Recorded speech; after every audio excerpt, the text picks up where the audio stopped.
اور اگر political committee کے اس ووٹنگ کے پروسیس میں میں ہوتا اور مجھے یہ علم ہوتا کہ ان کی بھی خواہش ہے تو میں اپنا ووٹ بھی ان کو دیتا. یہ تفریق، یہ عہدوں پہ ووٹنگ کرانا، یہ میرا خیال ہے کہ نفرتوں کو جنم دیتا ہے. اس وقت میں آج جو D G I S P R نے پریس کانفرنس کی ہے، اس کے بعد تو وہ ضرورت یہ ہے نا کہ ہم اتفاق سے خان صاحب کے کاسٹ کو لے کے آگے بڑھیں. میری اپنی تئیں یہی کوشش ہے. سر ابھی آپ کی گوہر صاحب سے ملاقات ہوئی ہے تو انہوں نے کو بتایا تھوڑا بہت کہ خان صاحب کی کیا رائے ہے؟ وہ میرے خیال ہے کل میں ملوں گا تو اس کے بعد شاید خان صاحب اپنا فیصلہ پبلک کریں گے.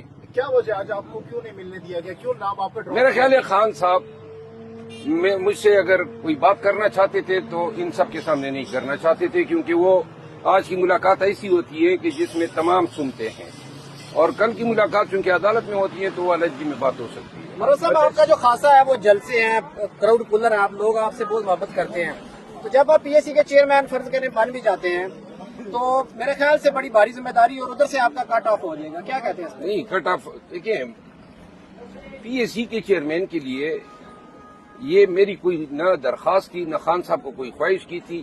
بیرسٹر عمیر نیازی صاحب نے اطلاع کی جب وہ ان کے پاس آئے تھے چیئرمین گور صاحب کے ساتھ کہ خان صاحب نے اپوزیشن لیڈر کے لیے عمر ایوب صاحب کا اور پیک کے لیے آپ کا نام دیا ہے. اس کے بعد یہ جو کھینچاتانی شروع ہوئی، اس سے مجھے تکلیف ہوتی تھی کہ بھائی اس سے ڈس رسپیکٹ فیل ہوتی ہے، کیونکہ پارٹی میں ایک دوسرے کو ہم نے مضبوط کرنا ہے، استحکام دینا ہے، رسپیکٹ اور ریگارڈ کرنی ہے. تو اس کے بعد جو ہے یہ اتنا لمبا ہو گیا اور اتنی بار یہ فیصلہ تبدیل کروایا گیا کہ وہ ضد سی بن گئی کہ کیوں یہ اس طرح ہو رہا ہے. تو لہٰذا یہ میں نے پارٹی میں تو ایسے نقصان ہوگا. پہلے حامد رضا کا نام سامنے آیا، پھر جو ہے شیخ وقاص اکرم کا، اور شیخ وقاص اکرم جو کہہ رہے ہیں مجھے تو پتہ ہی نہیں ہے. تو آپ کو کیا لگتا ہے کہ کون اس کے پیچھے کیوں یہ لابنگ ہو رہی ہے، آپ کے خلاف کیوں ایسی ہو رہی ہے؟ دیکھیے جی، یہ معاملات افہام و تفہیم سے بھی حل ہو سکتے تھے نا. پولیٹیکل کمیٹی میں مجھے اطلاع کرتے، میں آتا اور میں خود ان کا نام تجویز کرتا تو کتنے پیار سے بات سلجھ جاتی. یہ ووٹنگ کرا کے کہ فلاں نے اتنے ووٹ لیے، فلاں نے اتنے لیے، یہ تحقیر آمیز ہوتا ہے. خان صاحب نے کبھی ووٹنگ کے لیے کوئی ہدایت نہیں دی تھی. یہ انہوں نے میری غیر موجودگی میں اپنے تئیں فیصلہ کیا. ان چیزوں سے اجتناب کرنا چاہیے. باقی میں ایک دفعہ پھر آن ریکارڈ کہنا چاہتا ہوں کہ شیخ وقاص اکرم اگر میں پولیٹیکل کمیٹی میں ہوتا تو اور مجھے ان کی خواہش کا علم ہو جاتا تو میں اسی کمیٹی کے سامنے ادھر ہی کہہ دیتا کہ بھائی اس کے دے دے، ہمارے لیے جلسے جلوس احتجاج ہی کافی ہیں، ہم وہی کر لیتے. سر کل جب شبلی فراز صاحب سے سوال ہوا آپ کے حوالے سے تو انہوں نے کہا کہ جی عمران خان صاحب جیل کے اندر ہیں، ان کو حالات کا اندازہ نہیں ہے باہر کا، تو جو ہم اگر خان صاحب کے فیصلے کو ریورس بھی کیا تو ہم نے کمیٹی میں کیا، تو کیا خان صاحب کے فیصلے کو پولیٹیکل کمیٹی ریورس کر سکتی ہے؟ میں نہیں سمجھتا ہوں کہ خان صاحب سپریمو ہیں ہمارے پارٹی کے. خان صاحب کے فیصلے جو ہیں وہ ہمیشہ خان صاحب کے فیصلوں پہ ہمیں اثر انداز نہیں ہونا چاہیے اپنے مفاد کے لیے یا کسی کے بغض میں.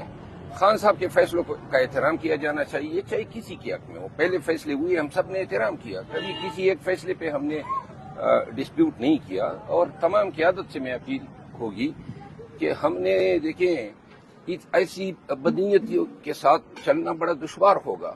ایک مٹھی بن کے رہنا ہوگا، ہم نے ایک دوسرے کو احترام دینا ہوگا. اس طریقے سے معاملات چلانا، ڈویژن کرنا، لیگ پولنگ کرنا، یہ میرے خیال میں پارٹی کے مفاد میں نہیں. گزشتہ روز کاشف عباسی صاحب کے ساتھ شیخ وقاص اکرم نے گفتگو کرتے ہوئے کہا کہ آپ کے بارے میں بڑے اچھے کلمات کہے. انہوں نے کہا کہ آپ میرے بڑے بھائی ہیں مروت صاحب، اور ساتھ میں انہوں نے یہ بھی کہا کہ مجھے تو پتہ ہی نہیں ہے کہ مجھے پبلک اکاؤنٹس کمیٹی کا جو چیئرمین ہے وہ نامزد کیا ہے. وہ تو لالمی کا اظہار کر رہے ہیں. جس طرح ان کو علم نہیں تھا اس طرح مجھے بھی پتہ نہیں تھا کہ اس دن انہوں نے بلایا ہے اجلاس اور ووٹنگ ہونی ہے. تو لہذا اگر سر یہ فیصلہ تو ہونا بھی باقی ہے، اس سے پہلے کوئی ایسا فیصلہ ہے جو خان صاحب نے کوئی اور کیا اور باہر کچھ اور ہوا، تھوڑا سا اگر حوالہ نہیں، میں دیکھیں اب مزید تنازعات کو میں ہوا نہیں دینا چاہتا ہوں. لیکن ہے صحیح ویسے اس طرح نہیں، میں مزید تنازعات کو ہوا نہیں دینا چاہتا ہوں. خان صاحب کی پارٹی ہے، خان صاحب کے فیصلوں کا احترام کیا جانا چاہیے. خان صاحب جس کو جو چیز دیتے ہیں، اگر یہ پبلک اکاؤنٹ کمیٹی شیخ وقاص صاحب کے نام پہ خان صاحب آمین کرتے ہیں، میں پہلا آدمی ہوں کہ میں اس فیصلے کے آگے سر تسلیم خم کرتا ہوں. صرف یہ ہے کہ ایک دوسرے کا احترام کیا جائے. چیئرمین سینٹ کا نام میرا خیال چینج ہوا ہے، کہا یہ جا رہا ہے، اس حوالے سے آپ کیا کہیں گے کہ خان صاحب نے کوئی اور نام دیا تھا بیرسٹر علی ظفر کا اور باہر جو ہے شبلی فراز کا نام ہے، اس پہ کوئی نہیں؟ اپوزیشن لیڈر سینٹ کا دیکھیں یہ متنازع باتیں اب پھر کر کے آپ پھر مجھے لڑا رہے ہیں، اس کو چھوڑ دو، ٹھیک ہے نا.